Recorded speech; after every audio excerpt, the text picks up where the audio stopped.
자, 오늘은 약도 장명이 필요하다라는 주제로 이야기를 해보겠습니다. 자, 우리가 이제 아기가 태어나면 이름을 지어야 되죠. 그래서 장명소에도 가고 비싼 돈을 주고 이름을 짓습니다. 이런 사주팔자를 보고 보통 장명을 하기도 하고요. 여러가지 하여튼 이름을 짓는 데 있어서 굉장히 신중을 기하고 있습니다. 중요하기 때문에. 그렇죠. 그래서 장명학도 굉장히 발달이 되어 있죠.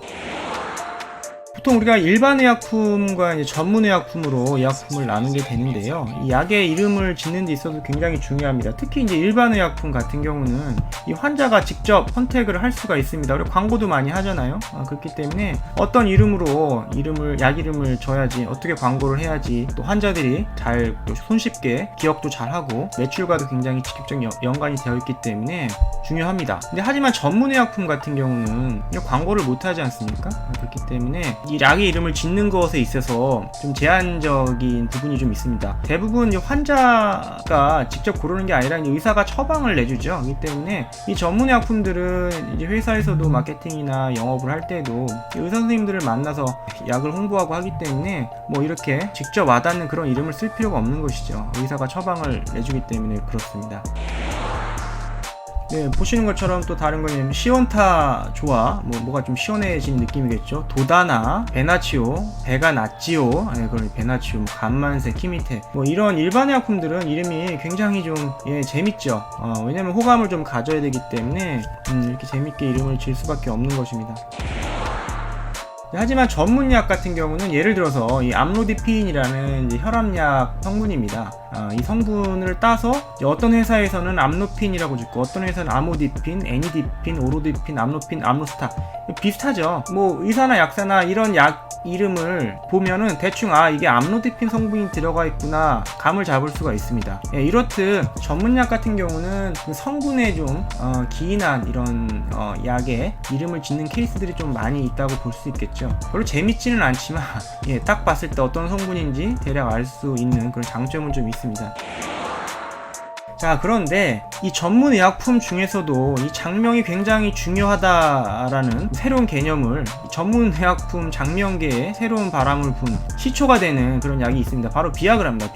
비아그라는 아시겠지만 파이자에서 나온 약인데 발기부전 치료제입니다. 발기부전 치료제인데 이 비아그라의 뜻은 이제 비거와 이 나이가라, 그러니까 어떤 정력, 힘 이걸 상징하는 비거랑 이제 아시죠? 나이가라 폭포, 세계에서 가장 큰 이 폭포의 합성어라고 보시면 됩니다. 그래서 이 글자만 딱 봐도 이게 뭔가 굉장하겠구나 이런 느낌을 받을 수가 있죠. 그래서 이 약이 이 전문약품도 이 장명이 되게 중요하다라는 시작을 알린 약이라고 보시면, 그렇기 때문에 굉장히 의미 있는 약이 되겠고요.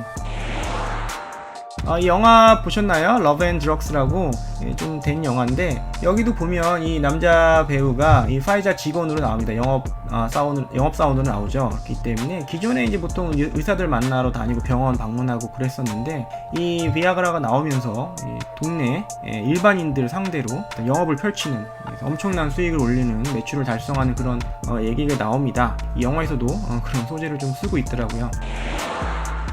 그래서 이제 이 비아그라 이후에 우리나라에서 이제 카피품들이 많이 쏟아져 나오는데요. 이름들을 보시면 제가 일일이 다 읽지는 않겠습니다. 한 번씩 다 읽어보시면 대충 아실 수 있을 거예요. 조금 낯뜨거운 그런 이름일 수도 있는데, 이렇듯이 일반인들에게 어필할 수 있는 재밌는 이름들의 장명이 장명 센스라고 해야 되나요?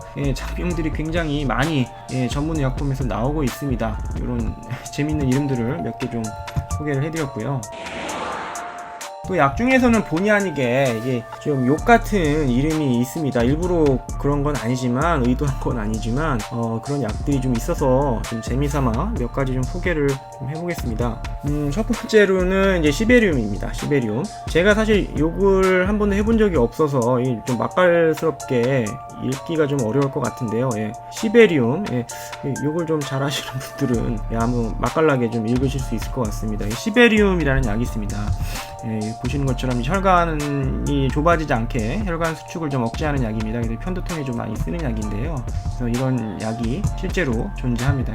자, 두 번째로 센시발이라는 약이 있습니다. 이게 사실 한글 그대로 읽으면 센시발이니까 별로 욕 같지는 않지만, 또 이제 감정이 실리면 센시발 이렇게 읽게 될 수도 있는데요. 아무튼 약 이름이 또 약간 욕 같은 약인데, 이 약도 이제 좀 뭐 신경통이나 뭐 우울증 이런 데 좀 많이 쓰는 약이긴 합니다. 그래서 이런 약도 실제로 존재하고 있고요. 마지막으로 소개해드릴 약은 이제 아시폴입니다. 뭐 이 약도 이 약은 이제 성분이 아시클로버라는 성분이라서 그 성분에서 따온 이름인데 본의 아니게 좀 욕처럼 들립니다. 그래서 아시폴 뭐 이런 식으로 발음을 하기도 하는데, 그래서 이 약국에서 이제 약사님들께서 화가 많이 나시거나 진상 환자들을 경험했거나 그러면 이런 약의 이름을 또 외치시기도 하죠. 뭐 약사님들이 뭐 배울 만치 배우신 분들인데 또 함부로 또 욕을 할 수는 없겠고, 화가 나시면 가끔 조제실에 들어가서 이런 약의 이름을 외치시는 경우들도